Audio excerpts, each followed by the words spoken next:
Selamat siang Pak Joko. Selamat siang. Assalamualaikum warahmatullahi wabarakatuh. Selamat siang rekan-rekan. Selamat siang. Waalaikumsalam warahmatullahi wabarakatuh. Selamat siang. Selamat siang, Pak. Oke, selamat siang. Bisa saya mulai, Pak Joko? Boleh, silakan. Ya, silakan, Pak. Assalamualaikum warahmatullahi wabarakatuh. Salam sejahtera bagi kita semua. Pada sesi kedua kali ini yaitu ada materi argumentasi hukum yang akan disampaikan oleh Dr. Joko Nursaryono SHMH. Beliau adalah salah satu dosen di Fakultas Hukum Universitas Wijaya Kusuma. Waktu dan tempat kami persilakan Pak Joko. Terima kasih. Selamat siang. Assalamualaikum warahmatullahi wabarakatuh. Selamat dan selalu sehat ya, Bapak Ibu yang hadir, calon-calon kandidat advokat ya, profesi terhormat. Sedikit revisi apa yang disampaikan moderator. Saya betul adanya 30 tahun sudah ngajar di kampus tercinta kita, Fakultas Hukum Universitas Wijaya Kusuma Surabaya. Sekaligus saya profesi juga sebagai advokat. Kantor hukum saya di Jalan Comal 29 Surabaya bersamaan dengan pendiri PKPA Bapak Nur Yahya. Terinformasi peserta cukup banyak, ada 70. Saya lahir di 23 Maret 68, berarti sudah 54 tahun. Saya rektor kepala. Insya Allah, kalau Tuhan mengizinkan, dapat doa dari teman-teman, segera guru besar saya. Sudah masuk usulan, ya semuanya dalam rangka tunggu, waktu tunggu. Saya S1 saya di Unmer Malang, tentu peserta dari Malang. S1 saya, S2 saya di Universitas Airlangga Surabaya, S3 saya di UNTAD Surabaya. Nah, itu alamat saya ada di Dukuhu pengalaman kantor. Alamat kantor berikutnya adalah Comal 29 bersama Bapak Nur Yahya. Saya asli Malang. Bapaknya di Kepanjen Malang, Desa Pangungrejo. Sekilas data pribadi saya. Materi yang diminta oleh panitia adalah argumentasi hukum. Materi ini penting dan ini sebagai mata kuliah dasar juga dalam profesi hukum.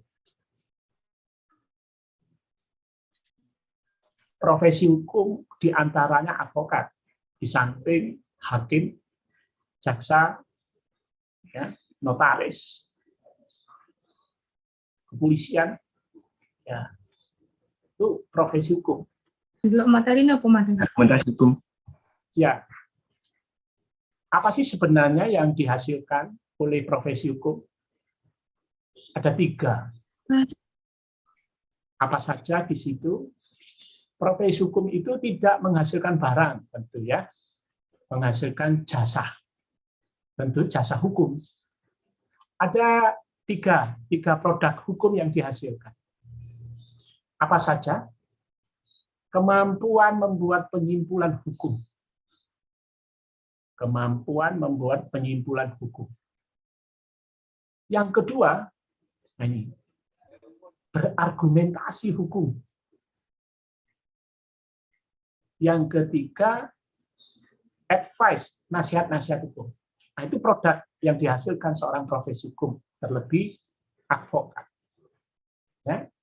Kita harus mengenali apa sih sebenarnya yang kita hasilkan. Tadi di depan saya sampaikan itu suatu profesi yang terhormat. Mengapa terhormat? Nggak ada limit waktunya, nggak ada pensiunnya, advokat itu. Ya. Makanya banyak hakim yang pensiun jadi advokat. Banyak jaksa yang pensiun jadi advokat. Karena di situ berdasarkan ketentuannya, undang-undang advokat tidak diketahui, tidak terbatas pada waktu. Begitu juga, mengapa terhormat? Karena jam kerjanya 24 jam. Malam-malam dilakukan penyidikan, dan kita harus wajib mendampingi Karena kemarin kalau nggak salah ada etika profesi, kita tidak bisa menelantarkan pasiennya, klien kita, anytime. Jam 1 malam, jam 2 malam, kalau diminta untuk mendampingi, itu pekerjaan kita. Resikonya besar. Jadi advokat itu punya risiko besar karena itu menjadi profesi yang terhormat. Tetapi reward-nya tidak terbatas juga. Kita tidak mengenal gaji. Yang kita terima adalah honor. Ya, yang kita terima honor bukan gaji. Kalau gaji kan ditentukan pangkat, golongan, skala, ya. Tapi kalau menerima honor nggak terbatas, tergantung kesepakatan-kesepakatan yang kita dapat. Saya jadi ingat ada Elsa Sharif, pengacara perempuan top nasional. Yang saya ketahui advice hukumnya 1 jam itu 5 juta. Kalau hidup, Undang-Undang Ketenagakerjaan membatasi hidup kerja itu 8 jam, maka Elsa Sharif dapat 40 jam 1 hari. Itu advice-nya saja. Produk jasa hukum yang dilakukan oleh seorang advokat. Belum di situ ada biaya operasional. Sampailah success fee. Biasanya ada yang 15%, 20%, 10% tergantung. Kalau nilai kasusnya 10 miliar, 1,5 miliar itu success fee-nya. Jadi saya katakan tidak terbatas. Ya, advice-nya aja Elsa Sharif tentu tidak semudah itu. Ya, ada bahasa yang harus menuntut kita. Kalau kita jual pasti menuntut kualitas supaya laku. Ada pengacara laku, ada pengacara tidak laku juga. Ada dokter laku, ada juga dokter yang tidak laku. Jadi mengapa di depan tadi saya katakan terhormat karena batas waktu pensiun tidak ada. Honor kita tanpa batas. Pekerjaan kita 24 jam. Makanya orang desa itu mengatakan rupa nggawa rega. Itu profesi advokat, rupa nggawa rega. Bagaimana jasa kita yang kita hasilkan atas penyimpulan hukum, atas argumentasi hukum, atas nasihat-nasihat hukum. Supaya menjadi nilai yang berharga, tentu yang profesional. Hidup adalah memilih. Pilihannya, kalau nggak amatir, ya profesional. Amatir berarti murahan nilainya. Makanya profesi advokat itu cepat dapat uangnya, ya memang luar biasa, profesi yang terhormat, tetapi tidak mudah pencapaian itu ke sana. Nah, sekarang bagaimana menjadikan produk advokat tadi atas 3 jasa hukum itu menjadi berkualitas, termasuk ilmu argumentasi hukum ini. Tentunya pilihannya bagaimana kemampuan hukum menyimpulkan hukum dengan benar, bagaimana berargumentasi dengan benar, bagaimana membuat advice hukum dengan benar, supaya laku dagangannya. Nah, sehingga memang demikian argumentasi hukum itu memberikan value, memberikan dasar ya untuk menyiapkan teman-teman yang mau menyiapkan diri sebagai advokat. Ya, setelah kita mengenali produk yang kita hasilkan, pilihan kita harus rupa nggawa rega tadi berkualifikasi. Nanti muaranya ada 3 yang harus dicapai. 1 itu profesional. Nah, sekarang profesional itu dengan bagaimana profesional itu didapat? Tuntutannya adalah setiap profesi kita menuntut adanya etik. Ya, etiknya dijalankan. Kemarin materi kode etik seperti contoh. Kita tidak boleh menelantarkan klien kita. Kita tidak boleh memeras, ya pemerasan. Kita tidak boleh jualan, mempromosikan diri. Tidak boleh, itu pelanggaran etik. Selain itu, mampu mengupdate, ya supaya profesional mengupdate ilmunya. ilmu itu terus berkembang, terlebih ilmu hukum. Ibius ubi society, hukum ada di dalam masyarakat. Nah, atas peristiwa, kejadian, perbuatan konkret hukum. Apa hukumnya? Penguasaan hukum kita terhadap hukum positif kita. Nah, kecepatan, ketepatan di dalam mengantisipasi setiap peristiwa, apa, kejadian apa, perbuatan apa hukumnya? Tentu saudara profesional bisa dilihat dari keluarannya S1. Syukur ditingkatkan merasa kurang, perlu tingkatkan S2. S2 kurang, perlu tingkatkan ke S3.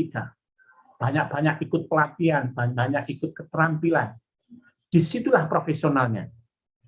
Jadi kalau bila saya ulangi adalah etik profesional itu kemudian mengupdate keilmuannya, ya, merasa kurang terus informasinya, ya, supaya jadi profesional tadi. Profesional pastilah laku mesti banyak uang karena kita tidak gaji tetapi honor. Tentu yang ketiga menuntut integritas, berkarakter. Nah, gitu ya. Jangan sampai kemarin Pak Joko diminta tanggapannya di TVRI, kalau kemarin jam 4:30 ya.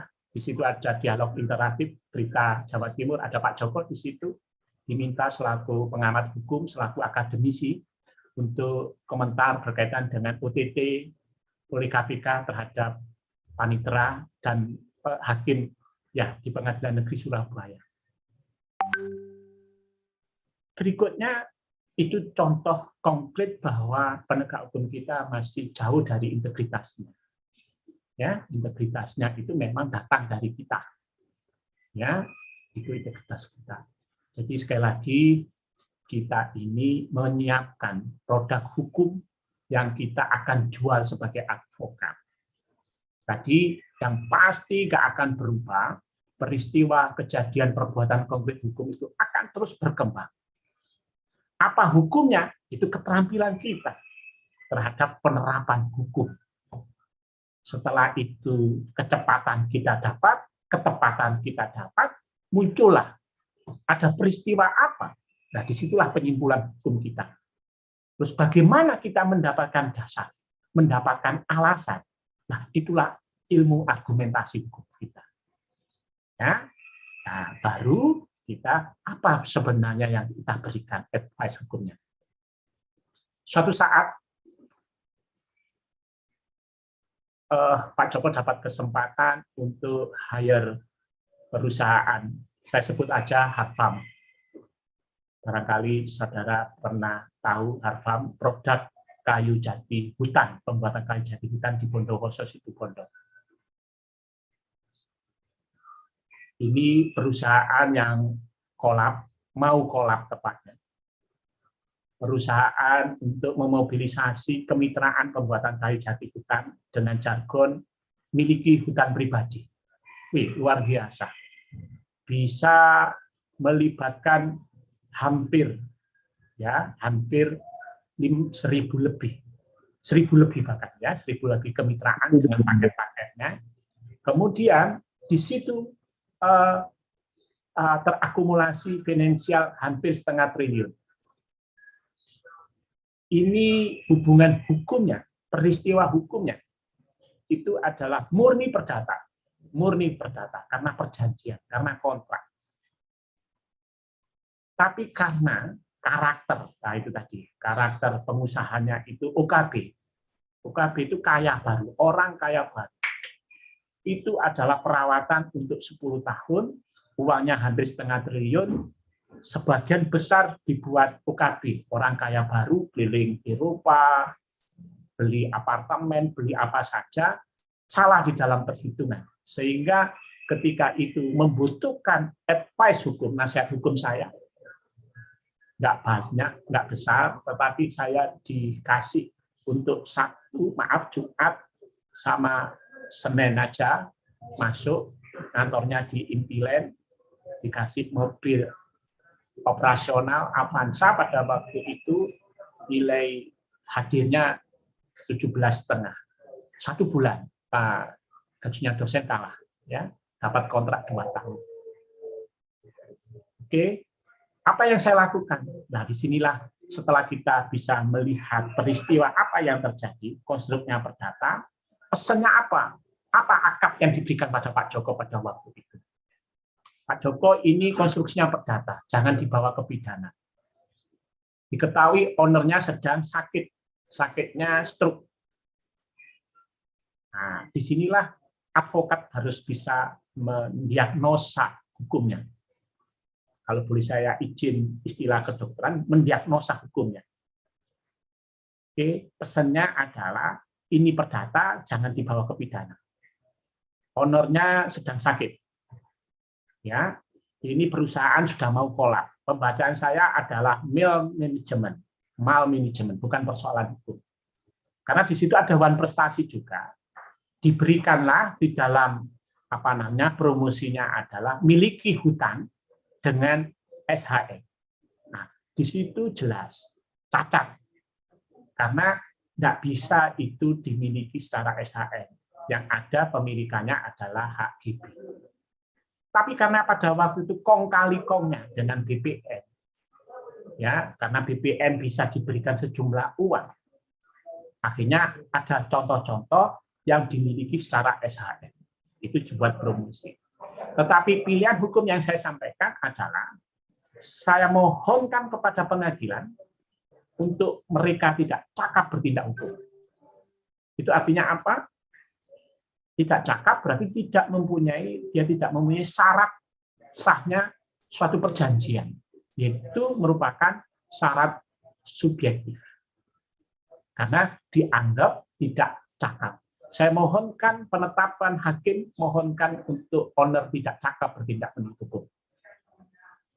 Nah, saya mohonkan untuk angka 50 juta untuk itu, sidang di tempat, saya carikan dokter untuk menyatakan, dapat rekomendasi dari rumah sakit Darmon dan semuanya, akhirnya dibaca oleh hakim,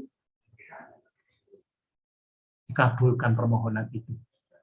Tugas saya sementara, sebenarnya kalau ngomong biaya nggak sampai besar itu 5 juta, tapi kita bisa dapat 50 jutanya. Nah, disitulah yang bisa saya katakan bahwa profesi hukum advokat itu sangat menjanjikan. Tapi kudu pinter, ya. Pinter tadi, memproduk tadi, bagaimana membuat suatu penyimpulan hukum dengan benar, kemudian kedua bagaimana berargumentasi hukum dengan benar, sehingga nasihat hukumnya menjadi benar. Sementara itu dulu, saya persilakan untuk minum. Setelah ini kita lanjut bagaimana untuk mendapatkan penyimpulan hukum dengan benar, bagaimana berargumentasi hukum dengan benar, bagaimana itu nasihat-nasihat hukum dengan benar. Sesi berikutnya boleh dibuka bagaimana hukum mempunyai logikanya sendiri. Ya, oke. Izinkan Pak Joko minum dulu. Saya ingin ada pertanyaan nanti ya setelah bahwa hukum mempunyai logikanya sendiri.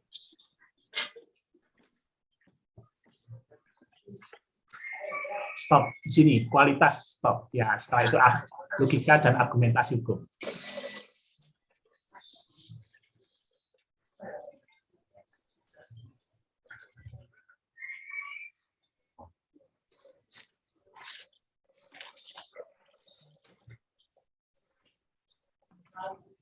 Oke.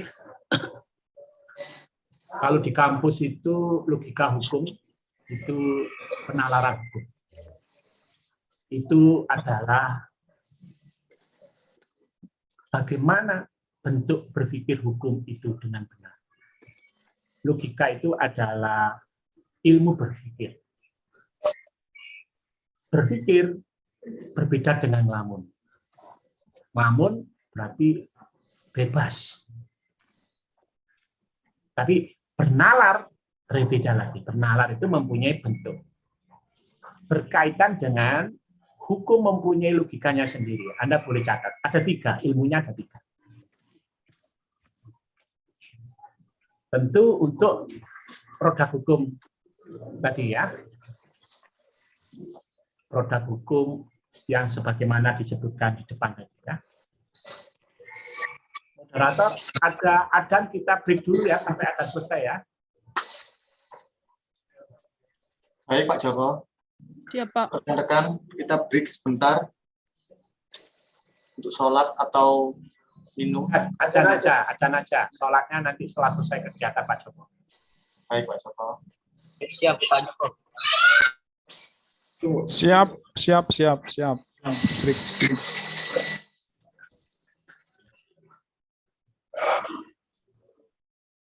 Saya lihat banyak alumni ya.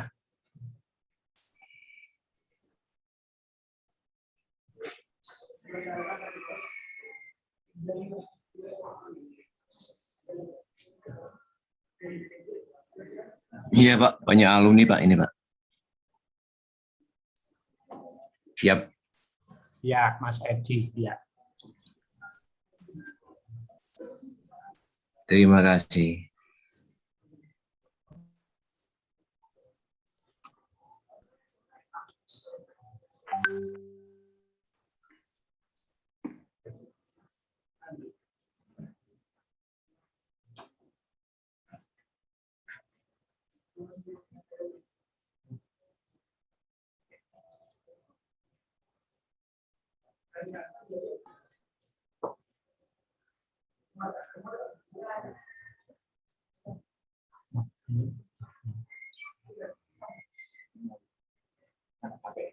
Adilah. Setika.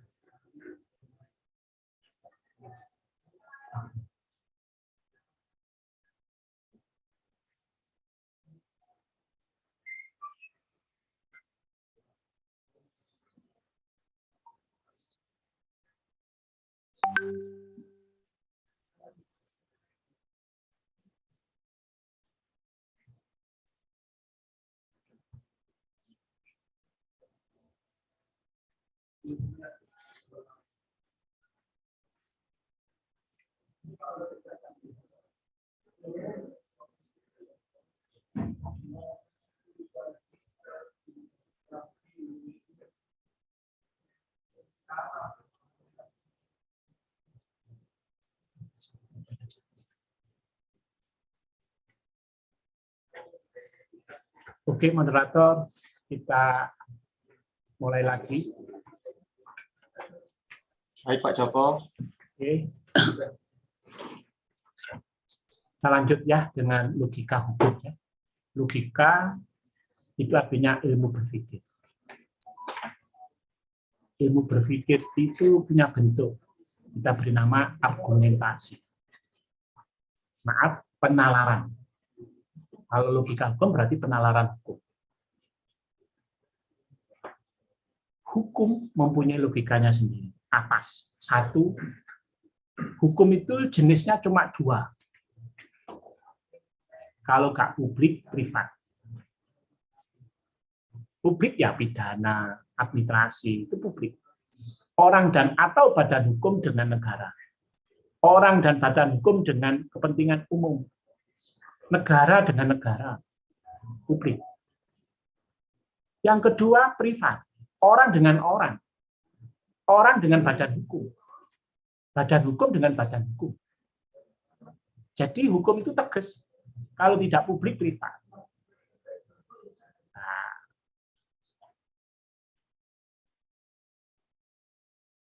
Yang kedua, hukum itu bertingkat, stratifikasi. Klaster boleh bertingkat, ya stratifikasi. Nah, di situ saudara harus ingat asas vertikal yang rendah nggak boleh melebihi yang tinggi. Perda kok melebihi undang-undang? Ada perda daerah tertentu, Banten yang saya ingat, perda larangan perempuan untuk keluar jam 10 malam. Diketahui ada ibu-ibu memberikan anaknya nasi uduk, nasi mie di pinggir jalan. Tanpa sengaja ibu tadi sudah mau tidur, pasti pakai daster biasanya. Ibu-ibu itu suka pakai daster. Anaknya nangis terus, suaminya lagi kerja lembur. Apa yang terjadi? Penegakan perda biasanya oleh Satpol PP. Itu tadi karena anaknya menangis, cari makan, lapar, keluar rumah. Apa yang terjadi? Ibunya tergaruk, dinaikkan truk oleh Satpol PP. Saya nggak bayangkan anaknya nangis di rumah, dalam pintu terbuka, ibunya di situ. Anda menerima kasus seperti itu di hadapan itu, ternyata diketemukan perda tadi melebihi dari Undang-Undang Hak Asasi Manusia. Nah, apa yang harus kita lakukan? Tentu melakukan uji material terhadap mahkamah, perda terhadap Undang-Undang Hak Asasi Manusia. Kepada siapa? Kepada Mahkamah Agung.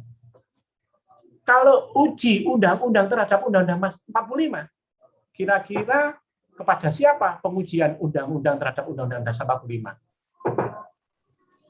Mas, apa itu? Stop, Mas Edi, Mas Edi. Ya, Ya. Mahkamah Konstitusi. Ya, Mahkamah Konstitusi, karena dialah yang akan menjaga konstitusi kita. Undang-undang terhadap Mahkamah Konstitusi. Artinya apa? Undang-undang yang rendah tidak boleh melebihi yang tinggi. Berarti hukum itu klaster, hukum itu bertingkat, hukum itu berjenjang.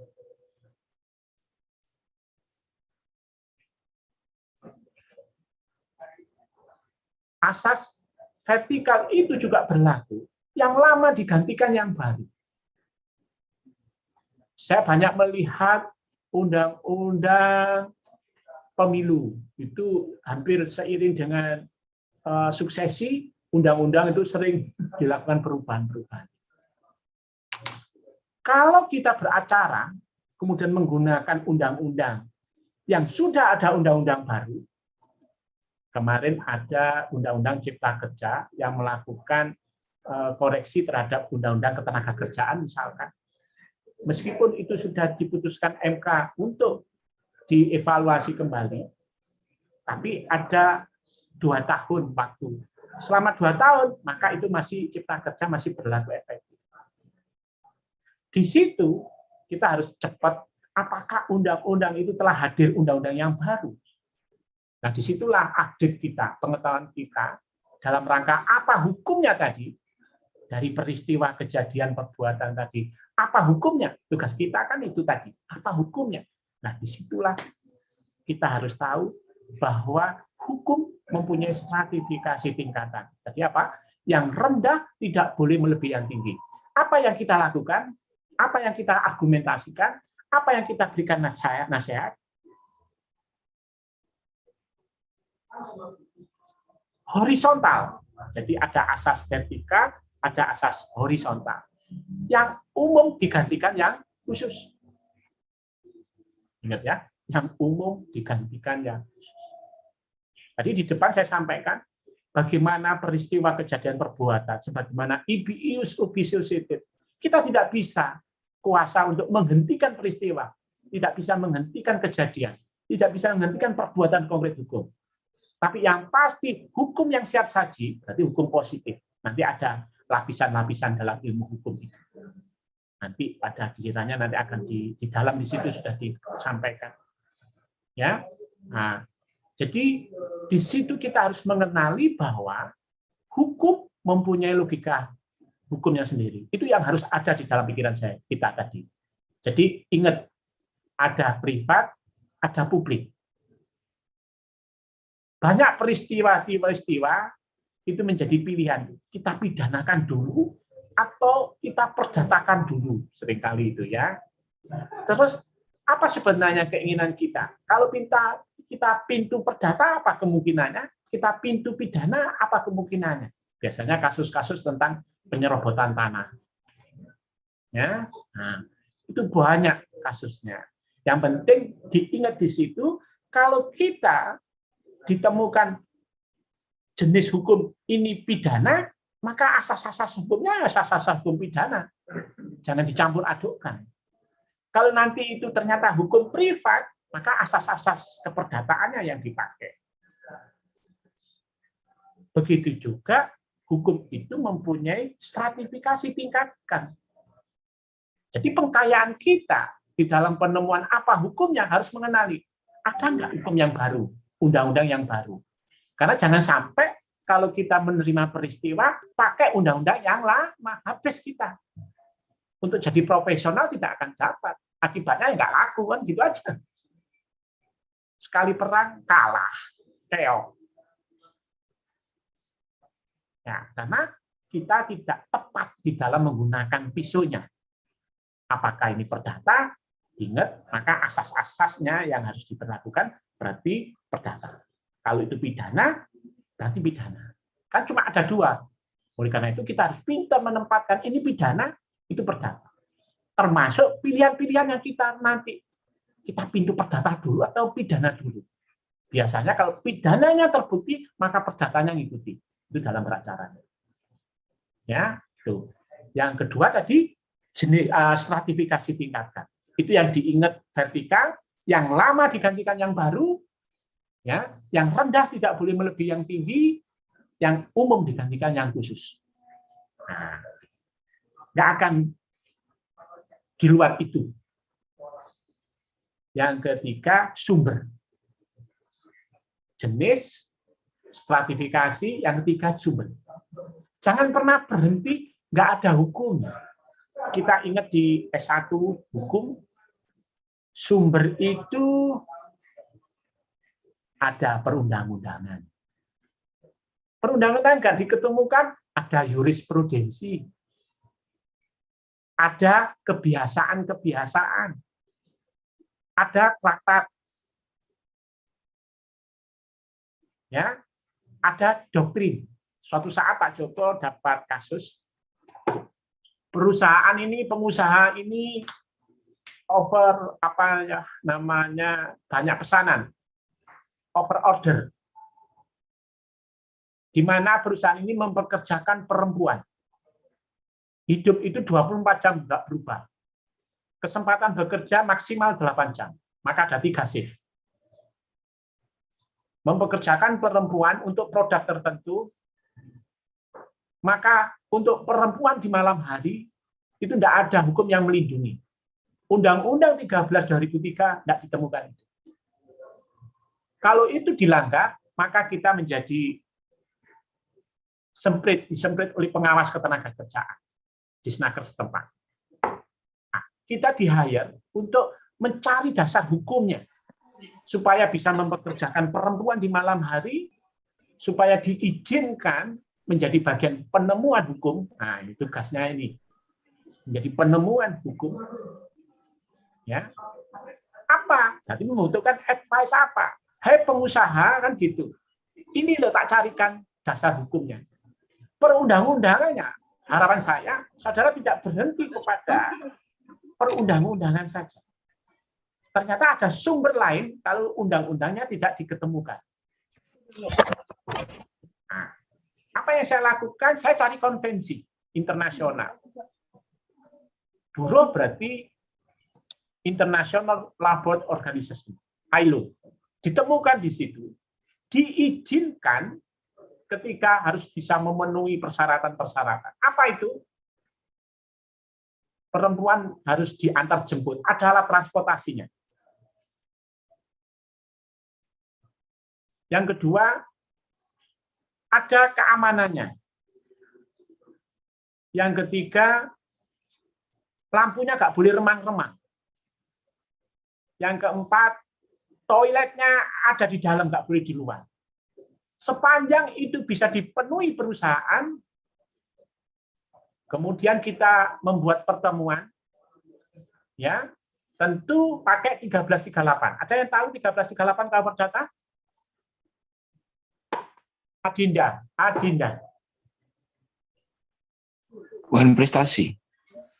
Kebebasan. Syarat sih yang kebebasan. Kebebasan untuk berkontrak. 1338 KUH Perdata. Asasnya pacta sunt servanda. Kebebasan berkontrak, para pihak bebas membuat kontraknya, dan kedudukannya sama dengan undang-undang. Yang menjadi undang-undang. 1338, asas kebebasan berkontrak. Ya. Asal 1338 itu harus dibangun dipenuhinya syarat perjanjian. 13 berapa itu? 1320, Pak. 1220. Itu ada syarat sanya subjektif, berarti sepakat dan dewasa. Syarat siap Ya. suatu perjanjian. Terus syarat objektif. Berarti itu kalau nggak dipenuhinya, maka perjanjian itu menjadi batal demi hukum. Dianggap tidak pernah ada. Nah, hubungan buruh dengan pengusaha tadi diizinkan untuk mempekerjakan malam 1330 tidak diketemukan aturannya, dan kita diminta untuk memberikan advice hukum apa yang kita bisa lakukan. Pak Joko, saya harus menyiapkan anggaran berapa untuk ini? Saya minta pada waktu itu lama, cukup 25 juta aja. Tapi pengerjaannya sangat sederhana. Ya, nah, cari dasar hukumnya, kita kumpulkan buruh untuk adanya suatu kesepakatan, ternyata di luar dugaan. Buruhnya nggak butuh itu, karena ngajar, maksud saya, antar jemput, dia diantar orang tuanya, diantar pacarnya, diantar suaminya. Makan bergizi, ya dia bisa bawa sendiri dari rumah. Keamanan disiapkan, security-nya. Lampu disiapkan. Dia hanya minta mentahan, istilahnya pada waktu mentahan. Dinilai berapa itu? Waktu itu cuma diketemukan 30.000. Jadi perusahaan targetnya, usahanya terpenuhi, dapat untung banyak, dikenai beban kewajiban itu cuma 30.000. Pak Joko bisa menemukan tadi advice hukumnya, ditemukan di konvensi, ya toh? Setelah itu biasa membuat perjanjian kerja, membuat kesepakatan kerja, dilaporkan kepada Dinas Tenaga Kerja. Ya, kita tetap harus diketahui oleh pemerintah dalam hubungan tripartit. Dalam hal ini Dinas Tenaga Kerja. Advice kita nggak perlu lama, nilainya 25 juta. Harapannya dapat kasus terus seperti gitu enak, Pak Joko cepat kaya. Gitu ya. Nah, itu contoh bahwa hukum mempunyai logikanya sendiri. Ya, di situ ada karakter hukum itu apa saja. Nah, satu tadi apa? Jenis, kalau nggak privat publik. Maka keberlakuannya, pilihannya harus disesuaikan dengan asas-asas yang mendukung di situ. Berarti Pak, lawyer itu harus cerdas. Ya, kecerdasan itulah yang akan kita raih supaya kita bernilai. Supaya kita tadi profesional bagaimana? Kode etiknya kita jalankan, meningkatkan pendidikan keterampilannya melalui jenjang pendidikan, melalui pelatihan-pelatihan. Kalau kita ingin langgeng, jadi konsisten gitu ya. Karena promosi itu ternyata kita jualan nggak boleh, mempromosikan diri nggak boleh. Dari prestasi kita nggak pernah meninggalkan klien, diantaranya gitu ya. Nah, kita rawat klien tadi, tidak diambili uang terus saja, aji-aji mumpung. Nah, itu nggak betul. Ya, bahkan lawyer itu yang jati dirinya lawyer itu sebenarnya bukan finansial yang dikedepankan, tetapi tegaknya hukum. Oleh karena itu lawyer itu tegaknya hukum itu andil besar lawyer tadi. Di samping jaksa, hakim, polisi, 4 pilar penegakan hukum itu lawyer di antaranya. Yang terjadi yang kemarin OTT itu karena keterlibatan lawyer kong kali kong atas perkara. Semuanya terbelikan dengan perkara itu terbelikan. Kalau ini terjadi itu risikonya. Ya. Nah, maka tuntutannya tadi adalah berintegritas. Selain etik, selain profesional, maka harus tuntutannya adalah berintegritas. Itu harapan saya. Alumni-alumni dari PKPA angkatan berapa ini? 13. di Wijayakusuma ini seperti itu yang diharapkan. 3 logika tadi saya berharap nanti akan muncul dalam pertanyaan-pertanyaan sehingga bisa kita diskusikan supaya dinamika diskusi itu menjadi baik. Oke, masih ada 1 materi lagi, kita break dulu untuk nampung pertanyaan dulu, atau nanti sekalian aja supaya nanti saya tergantung dari peserta. Moderator, monggo. Baik, untuk peserta, boleh langsung bertanya, apa dilanjutkan materinya oleh Pak Joko? Jadi pertanyaan nanti waktu terakhir. Lanjut. Pertanyaannya terakhir aja. Terakhir aja, Pak. Oke. Berikutnya berkaitan ini pentingnya ya. Setelah kita tahu ruang lingkup, terminologi, sampai tahu pada hukum mempunyai logikanya sendiri untuk bisa menghasilkan argumentasi, nasihat, penyimpulan. Ternyata ada lagi yang penting, menjadi penting, itu pentingnya bahasa hukum ya di dalam argumentasi hukum ya. Sebelum terakhir nanti ada lapisan A, lapisan ilmu hukum. Oke, saya balik coba lapisan ilmu hukum.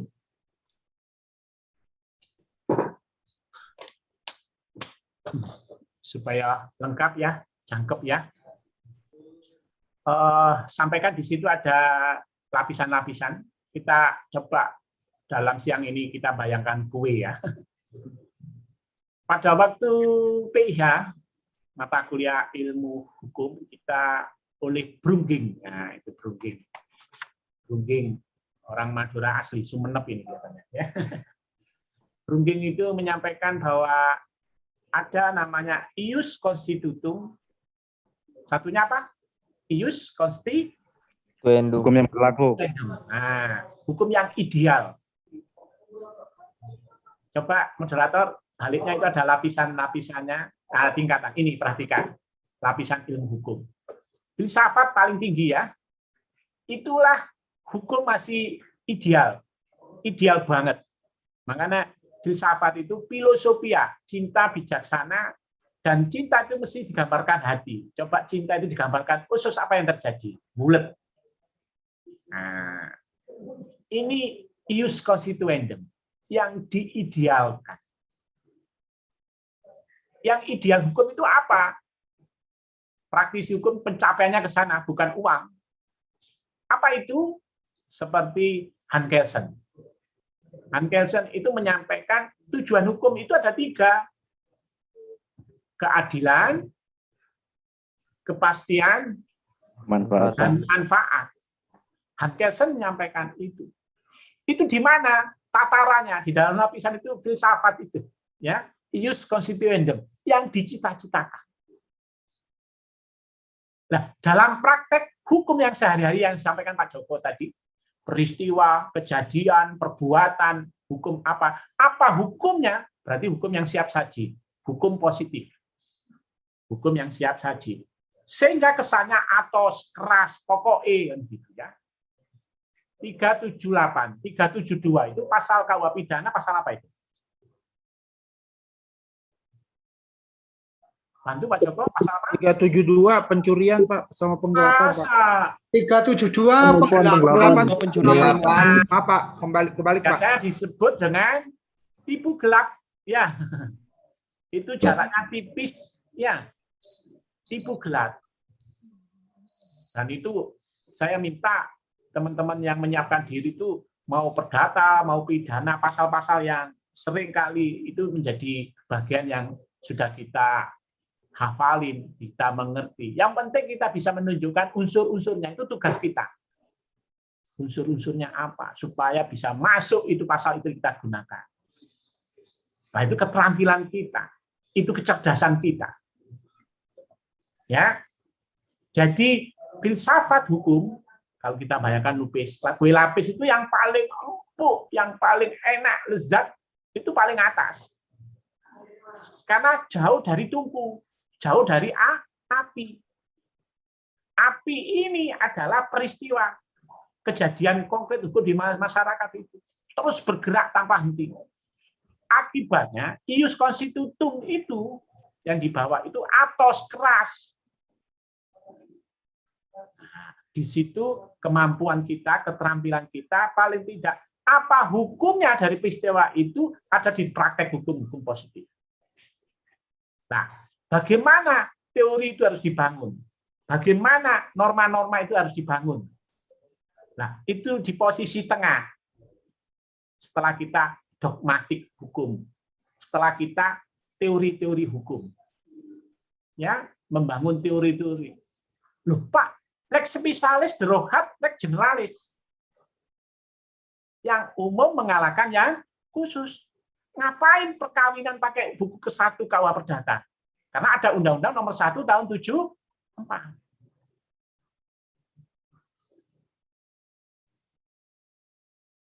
Ya, nah sekali lagi filsafat hukum itu masih di awang-awang yang ideal sesuai dengan harapan oleh tujuan hukum tadi. Ya, Hans Kelsen tadi. Karena ada adegium, kalau keadilan ditegakkan, maka kepastiannya akan jauh. Kalau kepastiannya ditegakkan, maka keadilannya akan jauh. Tugas kita, lawyer, bagaimana rasa kepastian dan keadilan itu didapat. Nah, sehingga kita harus bisa membangun hukum kita. Integritas kita ngomong bagaimana yang bisa memberikan manfaat. Itu kearifan kita. Ya, itulah tuntutan kita untuk menjadi integritas tadi. Gitu ya, untuk lapisan ilmu hukum. Terakhir dengan bahasa hukum ya. Rupanya di slide itu kurang, tapi saya bisa menyampaikan dengan baik untuk bahasa hukum. Bahasa hukum, bahasa Indonesia. Bahasa hukum adalah bahasa Indonesia. Yang bagaimana bahasa Indonesia itu? Yang mempunyai satu, jelas, sehingga bahasa hukum itu harus jelas, tegas, tidak ambigu. Ya, jelas, tegas, tidak ambigu. Sebagai contoh, subjek hukum, kalau bahasa Indonesia pasti orang. Padahal subjek hukum dalam hukum apa? Bisa orang, satunya bisa badan, Barang. badan hukum. Kok subjek hukum kok barang, Mas? Ya, tapi kalau bahasa Indonesia subjek hukum mesti orang. Kalau bahasa hukum orang bisa badan hukum. Badan hukum pun tentang orang, maaf, subjek hukum orang pun masih dibedakan. Cakap bertindak hukum atau di dalam pengampuan atau dalam perwalian. Nah, makanya siapa subjek hukum dimaksud di dalam hukum harus jelas, tegas, tidak ambigu, tidak punya ambigu.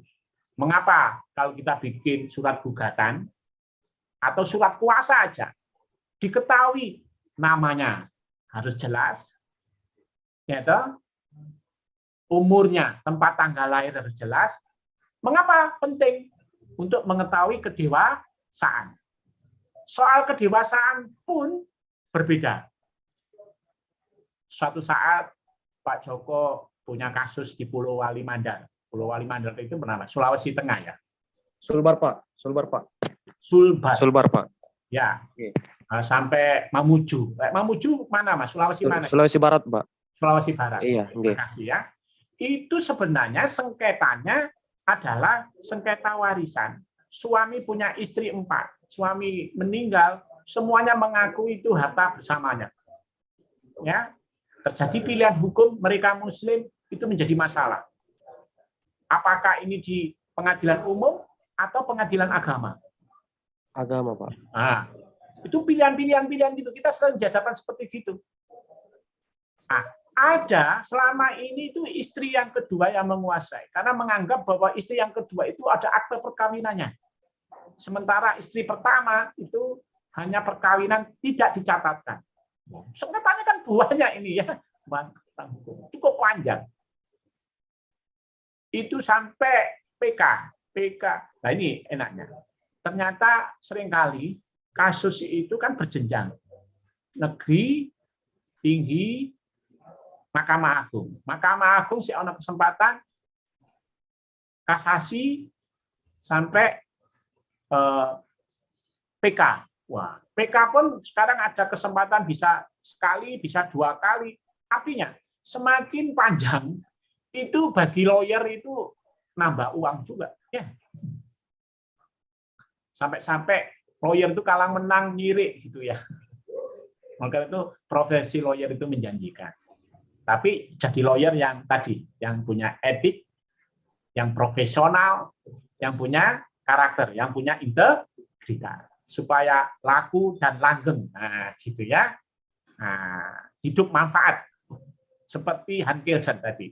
Apa artinya kalau kepastian keadilan, manfaatnya nggak didapat? Harus memberikan manfaat. Gitu ya. Nah, masih dengan bahasa tadi. Ya, bahasa hukum adalah bahasa Indonesia. Bahasa Indonesia adalah subjek, predikat, objek, dan keterangan. Subjek bahasa Indonesia cuma orang. Tapi kalau subjek bahasa hukum harus orang, bisa badan hukum. Orang yang dewasa, ada orang yang belum dewasa. Dewasanya orang sangat dilihat dari peristiwanya. Undang-undang perkawinan dibedakan laki sama perempuan. Undang-undang ketenagakerjaan mereka yang sudah umur 18 tahun. Suatu saat Pak Joko juga diminta untuk memberikan advice hukum berkaitan dengan perusahaan yang mempekerjakan anak-anak. Ya, biasanya kalau itu minta LO aja. LO itu apa? Legal opinion. Legal opinion cuma 5 sampai 10 halaman. Saya minta 10 juta, hal yang biasa itu. Ya. Nah, tapi kalau ajek terus enak, uangnya banyak. Tapi jarang-jarang. Tapi masalahnya kalau itu laku, terus diinformasikan baik, sering pakai minta LO, legal opinion. Ya. Nah, hidup manfaatnya di kampus jadi Pak dosen, gitu ya. Oke. Jadi subjek dalam hukum ada orang, badan hukum. Badan hukum masih dibedakan lagi. Ada yayasan, ada PT, koperasi, semuanya dengan undang-undang. Yayasan dengan undang-undang, koperasi dengan undang-undang, PT dengan undang-undang. Ya, nah berarti kita memang semakin banyak ya apa hukumnya tadi. Nah, harus jelas, tegas, tidak ambigu. Contoh, ada sengketa yayasan. Siapa? Di situ kan ada 3 organ, ada pengurus, ada pengawas, ada pembina. Di situ akan dilihat ADART-nya siapa yang bertanggung jawab, bertanggung gugat atas yayasan tadi. Oh, di pengurus. Coba lihat sengketa kampusnya Kanjuruhan Malang itu sampai sekarang nggak berujung, sehingga kampusnya stagnan, mahasiswanya hilang, dosen-dosennya status quo, bingung karena ada sengketa yayasan double. Yayasan dengan rektor. Badan hukum, kita harus kenali. Subjeknya adalah badan hukum. Bentuknya yayasan. Di yayasan diketahui siapa yang situ pihak yang bertanggung gugat, yang bertanggung jawab. Pembinakah, penguruskah, atau pengawaskah? PT juga demikian. Banyak sengketa-sengketa rumah sakit sekarang. Rumah sakit, ada rumah sakit yang berbentuk PT, berbeda dengan rumah sakit yang berbentuk yayasan. Ketika ada malpraktek kedokteran, siapa yang bertanggung jawab? Pengacara harus pinter loh ya sampai ke sana. Ya, pentingnya bahasa hukum ya bahasa Indonesia. Subjek harus dibedakan apakah dewasa, atau belum, dewasa pun dalam peristiwa apa? Karena perkawinan berbeda. Ya, tentang 13/2003 berbeda. Ya, tentang keluar masuk orang lintas negara berbeda. Nah, bahasa hukum mempunyai ciri jelas, tegas, tidak boleh ambigu, makna yang ganda. Berikutnya, subjek orang itu hanya dikenal di dalam bahasa Indonesia.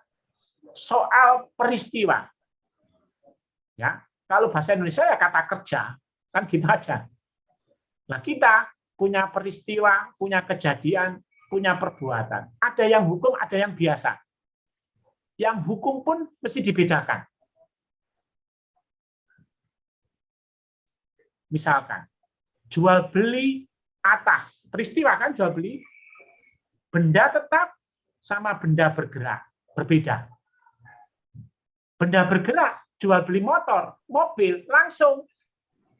Yang disebut dengan aset tadi. Barang siapa yang menguasai, maka dianggap pemilik. Tapi kalau benda tetap, rumah, tanah, harus dengan akta otentik. Notaris yang PPAT. Camat yang PPAT. Nah, disitulah yang membedakan bahasa hukum dengan bahasa Indonesia. Tentang objek, tentang peristiwa, tentang keterangan, soal kompetensi. Objeknya di Surabaya, tapi para pihaknya di Jakarta. Satunya di Sulawesi, ada sengketa. Objek yang dipersengketakan di Surabaya. Ini gugatannya ke pengadilan mana? Surabaya, Pak. Nah, di mana barang yang menjadi sengketa itu berada, tanpa melihat subjek. Kan persoalan hukum juga itu. Ya. Nah, disitulah kita harus mengenali tadi bahasa hukum adalah bahasa Indonesia, mempunyai kejelasan, tegas, tidak boleh ambigu. Saya kira itu pembekalan materi. Saya ingin menunggu respon dari teman-teman untuk mendalami ya. Dengan diskusi barangkali tadi ada informasi yang tertinggal bisa disampaikan di dalam diskusi ini. Saya biasa mata kuliah ini dengan 2 SKS 16 kali pertemuan. Tapi ini barangkali ini kan cuma pengulangan. Ada fakultas-fakultas yang menyampaikan materi ini, ada fakultas-fakultas yang tidak menyampaikan tentang argumentasi hukum, tentang logika hukum. Ya, barangkali ini bagian dari membekali saudara supaya Anda bisa bermanfaat, menyiapkan sebagai profesi yang luhur, profesi yang terhormat, profesi yang fantastis. Kita bisa melihat seperti itu karena Amerika, negara demokrasi, 60-70% latar belakangnya adalah lawyer, adalah pengacara. Ya, siapa tahu ke depan pemimpin-pemimpin bangsa kita itu dari lawyer. Ya, nah, saya berharap ini bisa memberikan manfaat bagi saudara untuk melakukan pengkayaan, menyiapkan modal bagi saudara. Yang pasti tantangan saudara ini harus dibaca lulus dulu ya. Memang tidak ada di dalam ujian argumentasi di dalam nanti ya, tidak. Tetapi ini memberikan dasar, memberikan bekal bagi saudara tentang pentingnya ini ya. Memang tugas kita sebagai advokat seperti yang disampaikan di depan, bagaimana membuat penyimpulan hukum dengan benar. Benar itu artinya tidak sesat. Karena kesesatan itu ternyata 70% ya, untuk mengakhiri ini kesesatan itu 70%, kebenaran itu 25%. Pak Joko bisa merumuskan ya, konsep benar. Anda boleh tulis ya. Tadi di depan saya sampaikan bahwa kalau berpikir itu nilainya benar, itu 100%, benar itu berarti masuk surga, kalau salah itu berarti neraka. Dalam ilmu penyimpulan hukum itu ternyata kebenaran itu 25%. Ya, kesesatan 75%. Nah, saudara harus berjuang untuk yang 25% itu yang Anda akan juang. Bagaimana Pak untuk mendapatkan itu? Tolong dicatat. Satu, tidak ada di dalam literatur itu. Satu, apabila konsepnya benar. Yang kedua, apabila proposisinya benar, maka penyimpulannya benar. Konsepnya benar, proposisinya benar, penyimpulan benar. Konsep itu dapat dari pengertian, didapat dari narasi, dari peristiwa kejadian perbuatan. Itu konsep.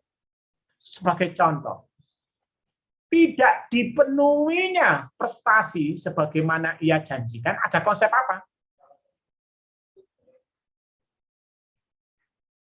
Tidak dipenuhi prestasi sebagaimana ia perjanjikan, atau terlambat, atau kurang, atau memenuhi yang seharusnya tidak boleh dilakukan. Ada konsep apa? Tadi apa? One prestasi. Pak Joko boleh nggak pakai perbuatan melawan hukum? Tidak boleh, Pak. Tidak boleh, Pak. Tapi konsepnya salah. Jadi kalau tadi ada narasi, ada deskripsi dari peristiwa, tidak dipenuhinya prestasi, atau terlambat, atau kurang, atau memenuhi yang seharusnya nggak boleh dilakukan. Berarti konsepnya one prestasi, benar. Setelah itu apa tadi? Kita harus konsepnya benar, kedua apa? Proporsional. Proposisi itu adalah aturan. Sekali lagi, proposisi itu adalah aturan tentang konsep. Konsepnya tadi one prestasi ya. Iya, Pak. Iya, Pak. Aturannya di mana? Perjanjian, Pak. Hah? Perjanjian, kesepakatan perjanjian. Iya, kesempatan perjanjian ada prestasi, tapi di mana itu tepatnya? Di BW, Pak. Di BW, Pak. Sakmono, BW tebel sakmono ke. 20, Pak. Syarat sahnya adanya perjanjian. 13.20 selesai perjanjian BW. 13.20 boleh. 34, Pak. Coba dilihat 43 sampai 1249. Dilihat 1243 sampai 1249. Di situ one prestasi itu dikonsepkan tidak dipenuhinya prestasi, prestasinya kurang atau terlambat atau dilaksanakan, tapi itu yang dilanggar, melanggar dari perjanjian. Itu one prestasi. Berapa? 1343 sampai 1449. Tadi ilmunya untuk mendapatkan penyimpulan benar apabila konsepnya benar, proposisinya benar. Maka PY-nya, penyimpulannya benar. Itu rumusnya. Yang kedua, kalau tadi saya sampaikan, perbuatan melanggar hukum boleh, tapi salah. Kalau konsepnya salah, proposisinya benar, maka penyimpulannya akan salah. Yang ketiga, konsepnya salah, proposisinya salah, konsepnya pakai perbuatan melanggar hukum, salah. Proposisinya pakai 1365. Memang itu perbuatan hukum, tapi salah. Salah, maka penyimpulannya akan salah.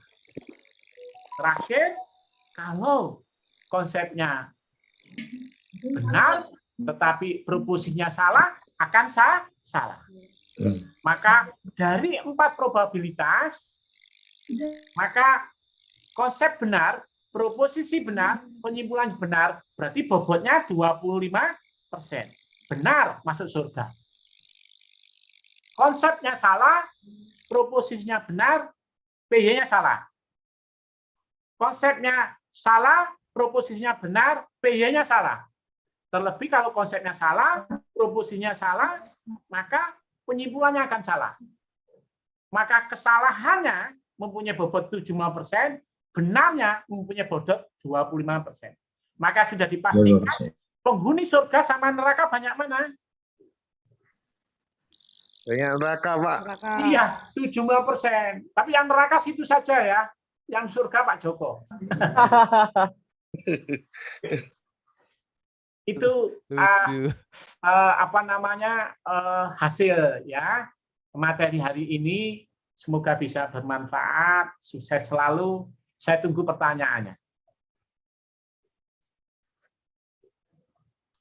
Baik, silakan bertanya.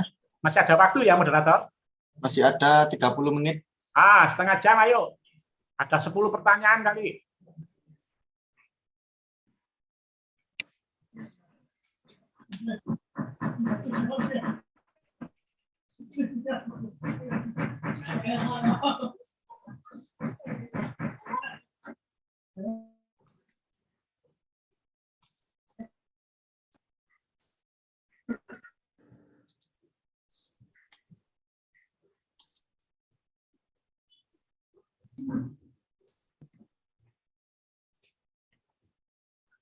Saya tunggu, kalau nggak ada tak tambahin materinya. Iya Pak, saya bertanya Pak. Oke, silakan. Ya, saya dari Surabaya Pak. Apa? Iya. Jadi kan kalau hukum pidana itu kan termasuk ke ranah hukum publik ya Pak. Ya. Sedangkan kalau hukum privat itu karena mengatur antara orang perwakilan atau badan sama orang ya Pak ya kan menyangkut hukum privat ya Pak ya. Nah, yang saya kepingin memperjelas Pak, yang namanya publik itu kan apakah termasuk hukum tersebut area efeknya ke publik atau mengatur tentang sesuatu yang berkenaan dengan suatu permasalahan yang berdampak kepada publik. Itu yang mana dulu Pak? Saya kepingin memperjelas itu dulu Pak. Oke, langsung ya. Ya, oke. Tadi publik jika orang dan atau badan. Ya, badan track person. Ya, badan hukum tadi dengan negara. Oke. Dengan kepentingan umum. Oke. Dengan pemerintah. Oke. Misalkan contoh, ada kaki 5. Kemudian ada Satpol PP. Ya. Satpol PP penegak dari Perda. Atas perintah wali kota untuk melakukan penggusuran. Itu publik atau privat? Gimana Pak? Saya ulangin. Contoh, ada. Tadi ya, pelan-pelan aja nggak apa-apa. Ya. Orang dan atau badan hukum. Oke. Ya, dengan urusannya dengan berhadapan-hadapan dengan negara. Ya. Dengan pemerintah. Kepentingan orang banyak. Nah, dengan kepentingan orang banyak. Oke. Diketahui sekarang pemilik kios kaki 5 di pinggir jalan itu jalan hijau umum ya. Nah, umum ya, jalan hijau. Mereka itu bertentangan dengan Perda. Yes. Yang melakukan penegakan tentu Satpol PP. Nggih, Pak. Atas perintah wali kota, atas perintah Perda. Ya, oke, Pak. Gitu ya. Itu publik atau privat? Publik, Pak. Nah, sekarang 2. Pak Joko tiba-tiba ngantemi mahasiswa. Iya. Karena pertanyaannya misalkan menyinggung perasaannya Pak Joko. Tak antemi. Ya. Kemudian dia visum. Ada peristiwa apa Pak Joko? Penganiayaan, Pak. Penganiayaan. Itu pidana atau publik? Pidana, Pak. Pidana, Pak. Pidana. Padahal Pak Joko sama mahasiswa. Apa? Kepentingan umum yang harus dijaga oleh polisi. Supaya Pak Joko nggak boleh main hakim sendiri. Iya, Pak. Nah, maka polisi pakai pidana. Penganiayaannya pasal berapa? Itu, Pak. 351, Pak. Ya, betul. Nah, berarti kita bisa membedakan antara publik sama privat. Sekarang, saya paham, Pak. masuk kepada apa? Action apa? Kita sekarang kan mau misalkan kita jadi pengacara.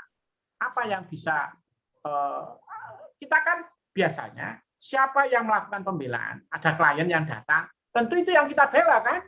Oke, Pak. Oke, Pak. Nah, disitulah kepentingannya mereka, apa yang harus kita lakukan? Ya, Pak. Oke, Pak. Oke. Boleh saya lanjutin pertanyaan? Jadi saya memang tanya untuk peneguhan dulu, Pak ya. Ya. Jadi ini pertanyaan lanjutan, Pak ya. Jadi, nah, oke. Jadi kan yang dimatakan publik kan berhubungan dengan negara, ya. Nah, negara, pemerintah. Ya, atau pemerintah dan kepentingan orang banyak ya dalam skupnya itu, Pak ya. Oke.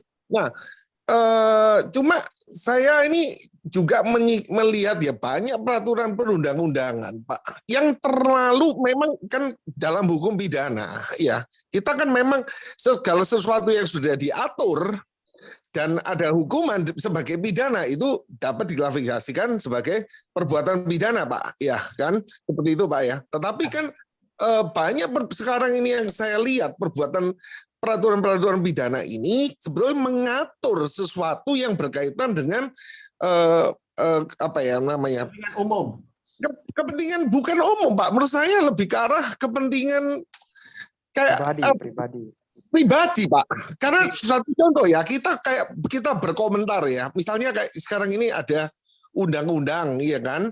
Yang ngomong misalnya antara sorry Pak ya kita lihat siapa Mirsani ya siapa artis tuh yang Mirsani sama Dewi Persik itu kan nggak ada urusan sama kepentingan umum kecuali ujaran kebencian yang membuat misalnya mau ada kerusuhan membangkitkan apa adanya kerusuhan antar ras itu mungkin berkaitan dengan yang namanya publik, Pak. Tapi kalau misalnya Mirsani cakar-cakaran sama Dewi Persik itu, ya biarin aja, Pak. Ya biarin cakar-cakaran kan.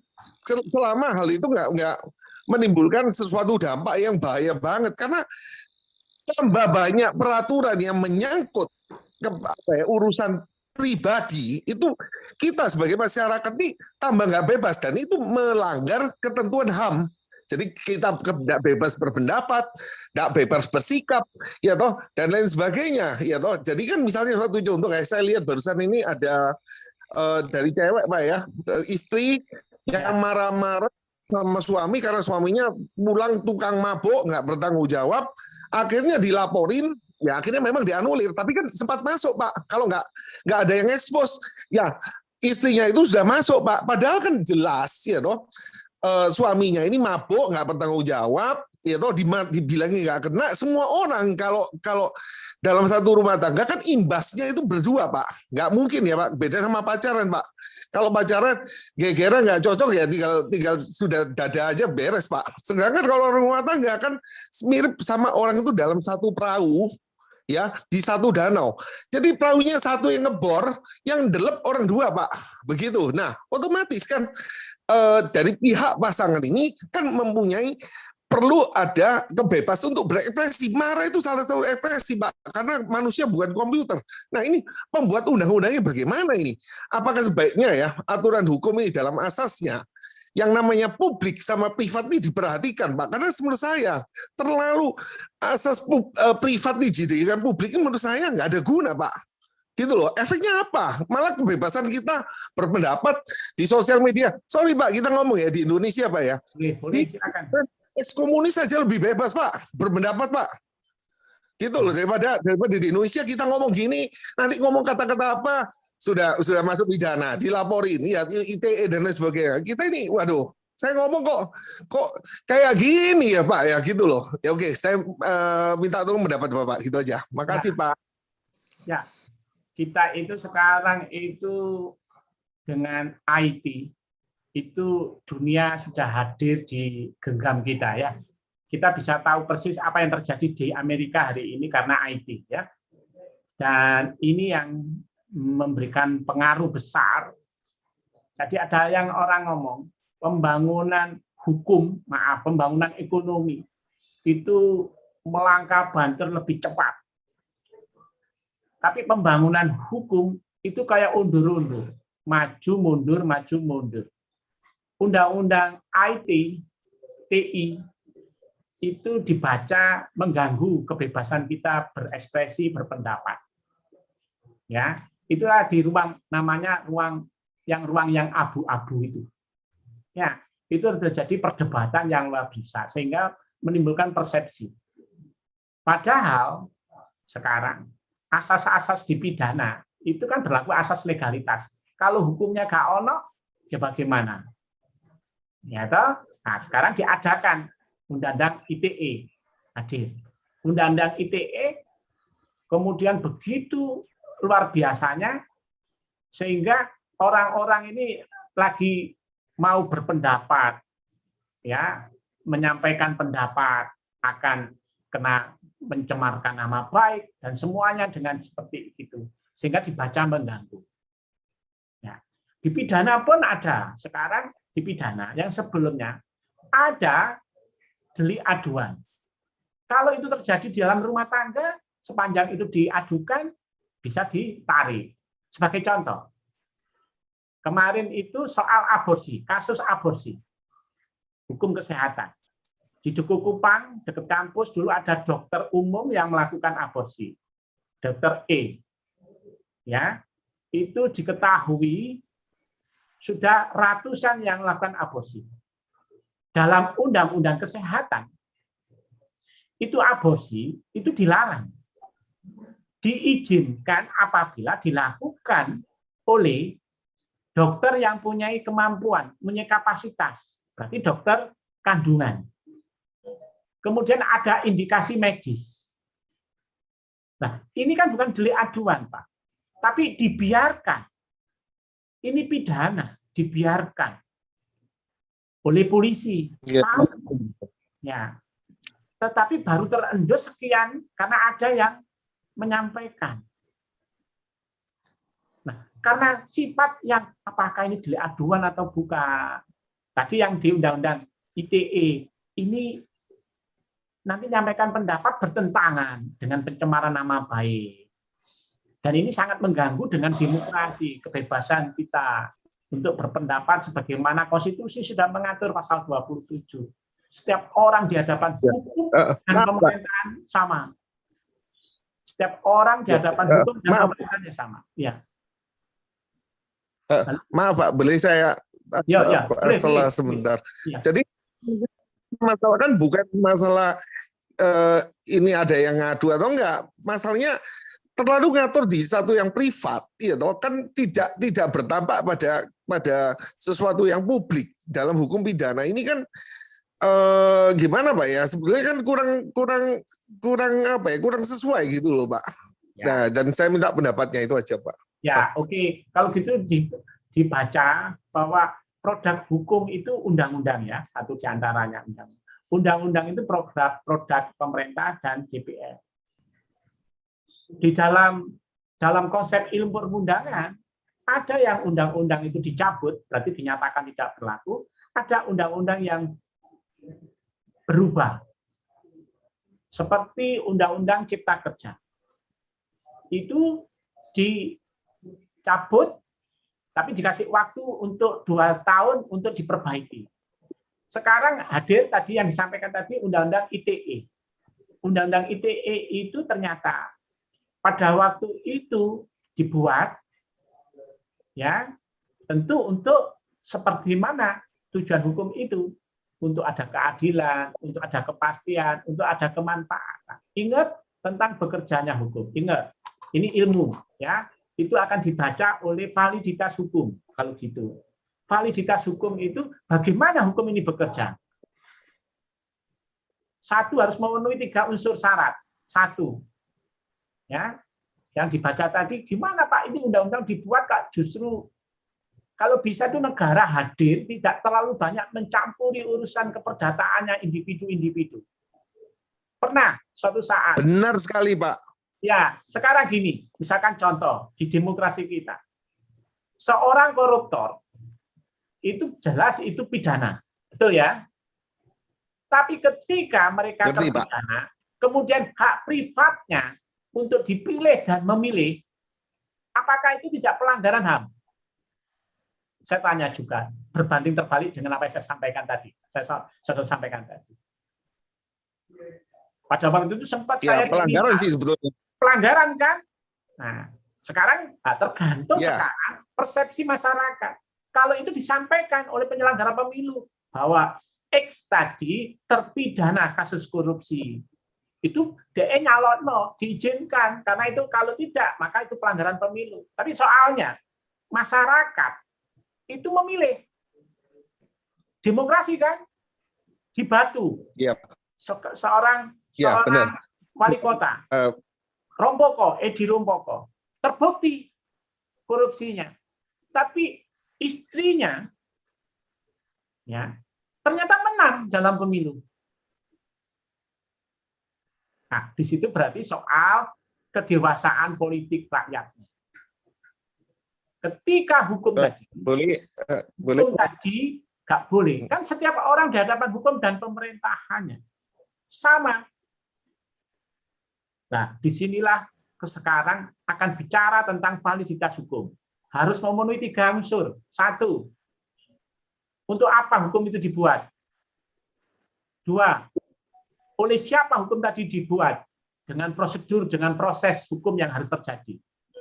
Yang ketiga, harus bisa diterima oleh rakyat, oleh masyarakat yang akan dikenai hukum.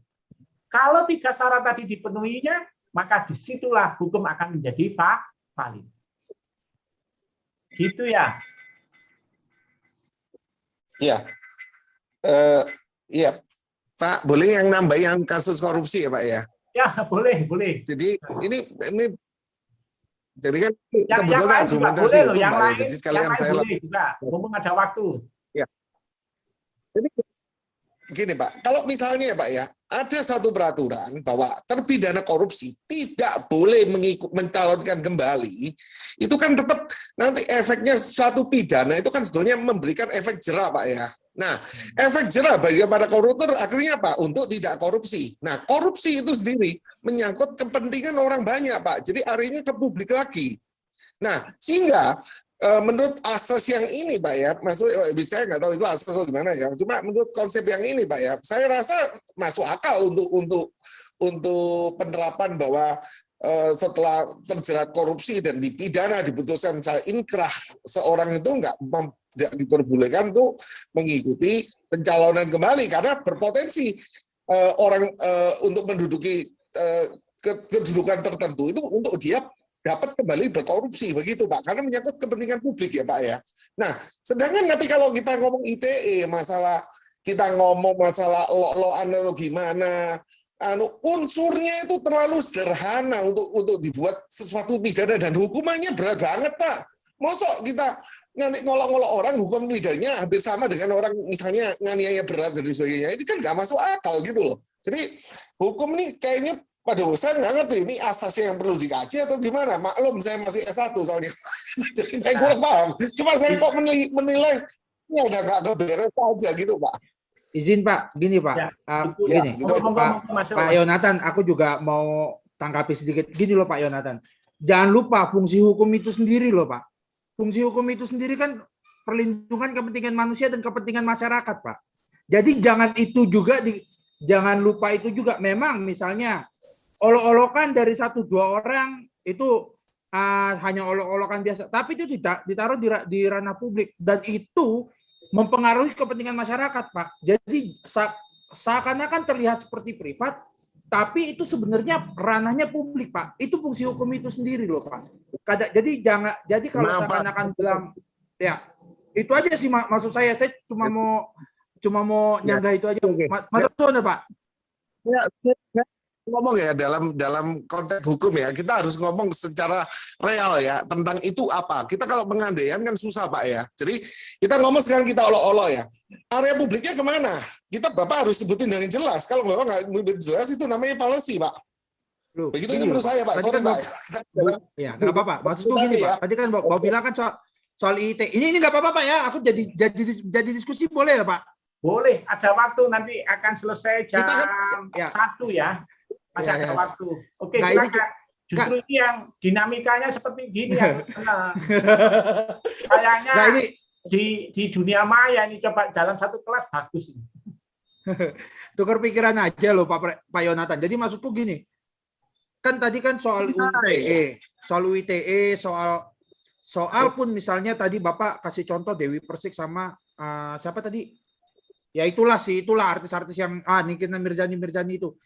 Memang kalau soal UITE olok-olokan Pak, olok-olokan itu kan ranahnya memang di medsos. Medsos itu kan sekarang sudah ranahnya itu sudah ranah publik Pak. Itu yang harus dilindungi. Dari 1-2 orang dibiarkan seperti itu akan jadi bola salju. Itu menurut saya. Itu yang pertama. Yang kedua soal Nikita Mirzani sama tadi siapa ya, Dewi Persik itu. Ya cakar-cakaran. Memang yang cakar-cakaran Nikita Mirzani sama Dewi Persik. Tapi jangan lupa mereka berdua itu punya hak. Hak apa? Hak itu dilindungi di KUHP. Soal apa, Pak? Misalnya di cakaran itu menyebabkan luka apa segala macam, itu ranahnya siapa? Ya ranahnya pidana, kan gitu loh Pak. Aku cuma mau contohnya dari Pak Yonatan doang. Soalnya Pak, kalau ada salah Pak. Oke, coba ya saya. Boleh saya jelaskan. Ya, baru lagi bisa. Jadi maksudnya begini. Pencerahan dan pengkayaan Pak Yonatan. Mungkin saya yang coba ngambil alih ya. Ya, nggak apa-apa. Ini diskusi. Ya, oke. Ya. Itu kan soal persepsi ya, soal persepsi dinamika. Yang pasti ketika ada undang-undang tadi sudah tidak valid, maka dalam ilmu perundang-undangan tinggal ada 2 pilihan.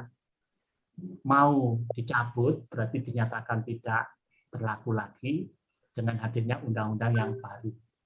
Berarti ketika ada peristiwa yang lama digantikan yang baru, atau dilakukan amandemen. Amandemen itu berarti ada beberapa pasal. Sepertinya undang-undang ITE itu akan melakukan satu perubahan ya terhadap pasal-pasal yang dibaca mengganggu atas kebebasan kita berpendapat ya, sehingga kita akan mengalami kemunduran di dalam melakukan ekspresi. Di dalam ilmu perundang-undangan tentu mengamati itu semua, maka apa yang dilakukan itu ada di wilayah DPR sama pemerintah akan dilakukan perubahan, tetapi tetap undang-undang itu berlaku hanya pasal-pasal yang menjadi kegalauan masyarakat. Ya, seperti gini berarti akan mengganggu privasi seseorang. Ini undang-undang itu ada asasnya Pak Yonatan, namanya asas-asas unifikasi. Asas unifikasi undang-undang ini harus berlaku umum, menyeluruh. Tetapi ketika penerapannya, saya tahu, Pak. Penerapannya dalam kurun waktu tertentu, ini akan mengganggu hak-hak privasi seseorang. Dan ini kan wilayah privat, dan negara juga harus hadir. Bentuk kehadiran negara akan melakukan perubahan terhadap undang-undang terhadap pasal-pasal tertentu yang diatakan akan mengganggu wilayah privat tadi. Sehingga capaian hukum itu akan didapat sebagaimana seperti Han Kelsen tadi. Kepastiannya didapat, keadilannya didapat, kemanfaatannya didapat. Dari hal-hal pasal-pasal yang dibaca tadi sangat mengganggu karena itu masuk kepada wilayah privat. Gitu ya Pak Jonathan ya. Ya, oke, Pak. Oke. Jadi ada lagi? Ada lagi? Boleh saya tambahin dikit, Pak? Oh, boleh. Ada, Pak. Saya, Pak. Ya. Jadi sebentar. Jadi yang saya maksud contoh cakar-cakaran itu adalah kan di sosial media akhirnya imbasnya kan cakar-cakaran. Memang cakar-cakaran kan sudah ada aturan. Jadi kalau memang mereka sampai memain fisik, ya laporkan secara pidana. Tetapi kan nggak perlu diatur di hukum hukum ITE itu harus nggak boleh ngomong gini lah, kita nyampaikan ekspresi kita marah nanti gini kena lah. Nah itu yang saya maksud. Jadi saya bukan nyorotin masalah ini cakar-cakaran salah atau bukan. Jadi imbasnya daripada itu kan sudah ada pengaturan dalam hukum pidana, begitu Pak maksud saya. Ya, siapa itu biar menjadi masukan dan itu baik memang betul apa adanya. Tapi itu tadi yang perlu saya sampaikan. Aduh, yang masuk silakan Mas. Halo, ya, Mas Ahmad silakan. Moderator masih satu lagi pertanyaan. Satu lagi Pak. Ya, Ahmad. Saya, Pak. Ahmad. Silakan Mas Heru. Saya mau tanya, Pak. Oh ya, terima kasih. Mohon izin mau bertanya terkait dengan materi argumentasi hukum, di mana pada persoalan kali ini seringkali kita dihadapkan dengan proposisi yang memiliki nilai atau memerintah larangan ataupun mengizinkan suatu perilaku. Salah satu contoh kasus yang kemarin adalah aborsi, di mana polisi ini mempunyai pacar dan kemudian menyuruh untuk aborsi, sehingga di situ kita ketahui secara ilmiah ketika kita mau melakukan penyelidikan itu adalah sebuah tahapan untuk mencari sebuah kebenaran. Sehingga dalam proposisi evaluatif ini juga memiliki 3 nilai, di mana di situ nilai yang terkandung adalah estetikal, bagus ataupun buruk. Kemudian yang kedua adalah moral atau etika. Dan kemudian adalah teknikal, tepat atau salah. Sehingga di sini bagaimana membangun sebuah argumentasi yang supaya kita tidak terjebak dengan analogik ataupun suatu frasa dalam pasal atau undang-undang, karena di situ memang kita ketahui politik hukum mengatur sedemikian rupa bagaimana kita menginterpretasikan suatu pasal dan ayat yang mana kita tidak terjebak dalam hal falasi, Pak, sesat nalar. Mohon untuk memberikan dasaran ketika kita nanti menjadi lawyer itu mempunyai argumentasi yang berkualitas, karena itu adalah modal kita untuk bekerja secara profesionalitas. Terima kasih, Bapak. Oke, wah, pertanyaannya luar biasa. Justru itu menjadi kesimpulan hari ini, ya. Kesimpulan hari ini dari pertanyaan itu. Saya terima kasih dengan pertanyaan itu, dengan optik aborsi, ya. Jadi optik aborsi digunakan untuk membuat suatu kesimpulan dalam mata kuliah argumentasi hukum. Dan saya terima kasih dengan pertanyaan Jens itu. Tolong perhatikan, ya, apa yang harus kita lakukan kalau melihat seperti itu semua terjadi.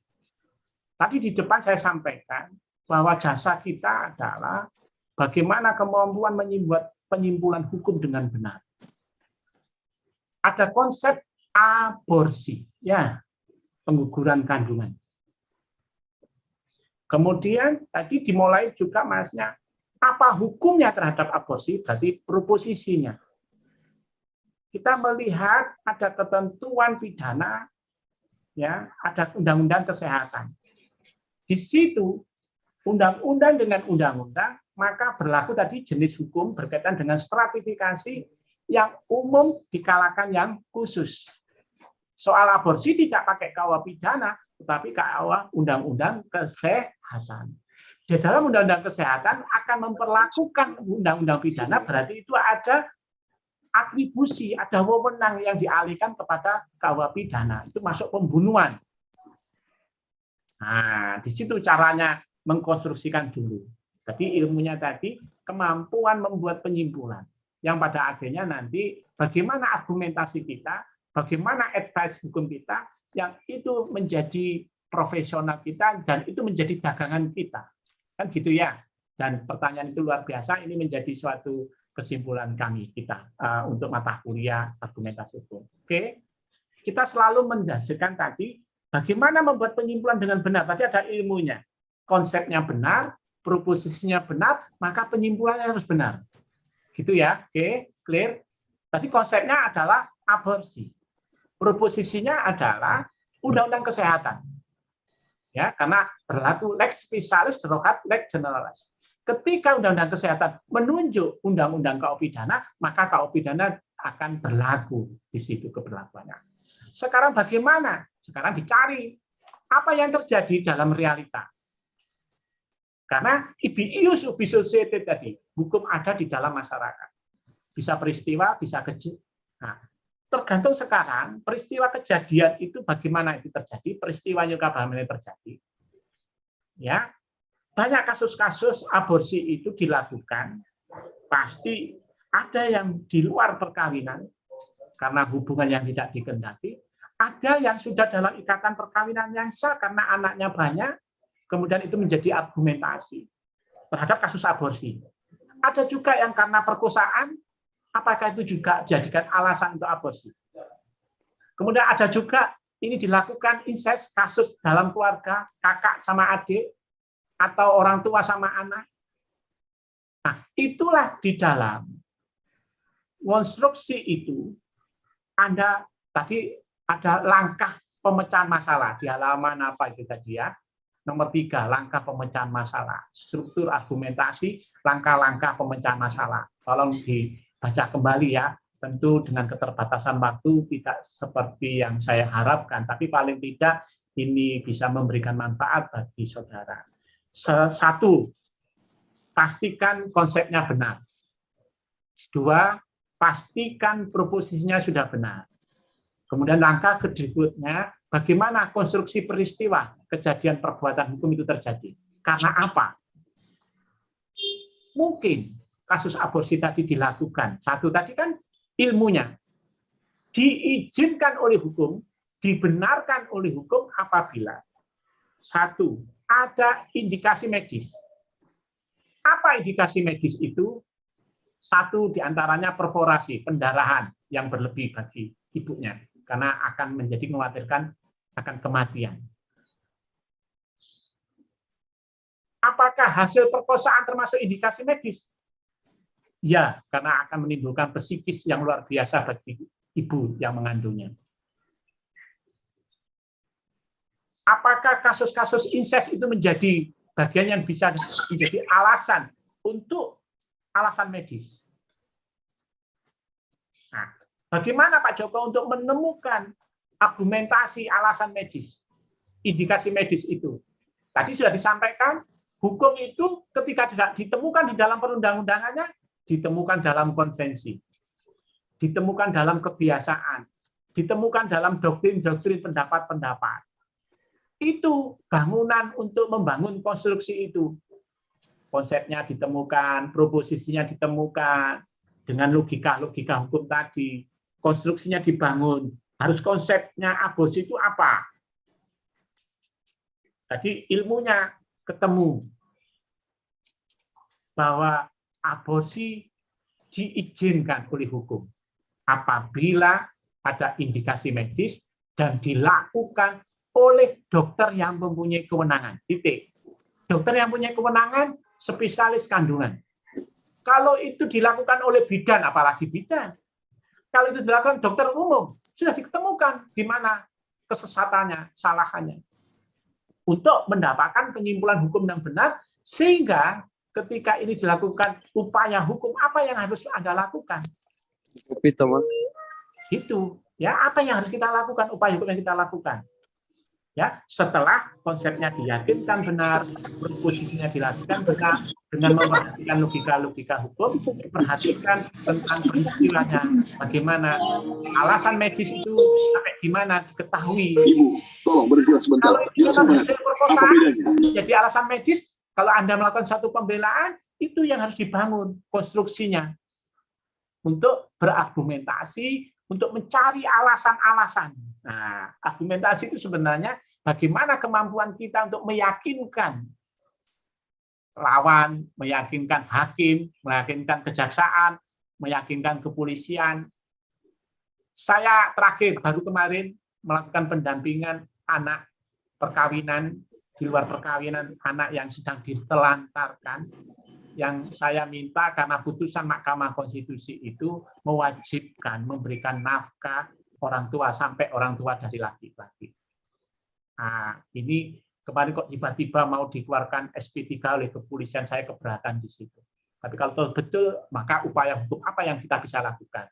Kalau mau ngikut itu bagus, adanya peristiwa di Kabupaten Pak Joko sedang mendampingi itu tadi apa anak luar kawin, ya, hak nafkah atau hak alimentasi. Itu tadi yang saya tanyakan, yang saya sampaikan bahwa konstruksi hukum kalau kita membangun itu kan harus diukur berapa. Seperti tadi konsep aborsi harus jelas, harus diketahui sampai mana batasan-batasan harus diketahui.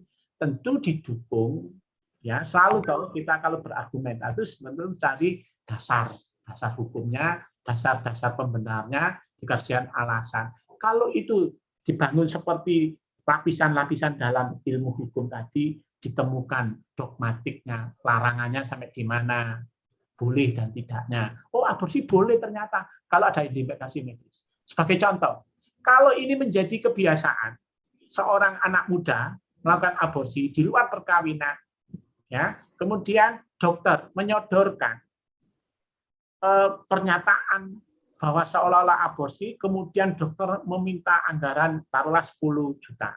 Kasusnya dokter E di Dukuh Kupang waktu itu kan itu, ya, menyodorkan. Itu berarti tidak dipenuhi, membuat kontrak tidak dipenuhinya syarat objektif. Maka kontrak itu mestinya batal demi hukum. Mengapa tidak memenuhi syarat objektif? Aborsi itu bertentangan dengan hukum. Ya, berarti tidak dipenuhinya hak tertentu, objek yang tertentu, karena itu sama halnya dengan hutang piutang dalam perjudian. Nah, akad hutang-hutang perjudian itu kalau dilaporkan polisi ya kena kabeh toh. Karena tidak dipenuhinya syarat objektif. Berarti itu batal demi hukum. Nah, di situ berpikirnya. Gitu ya, untuk mendapatkan penyimpulan hukum dengan benar. Saya kira itu yang barangkali untuk bisa memberikan evaluasinya. Pertanyaan itu sama halnya menjadi satu kesimpulan saya untuk menyampaikan mata kuliah argumentasi itu. Tentu harapan saya teman-teman lulus ya ujiannya ya. Tapi mata kuliah ini tidak diujikan, tetapi membekali pengkayaan, memberikan dasar ya. Dan ini sangat membantu saudara.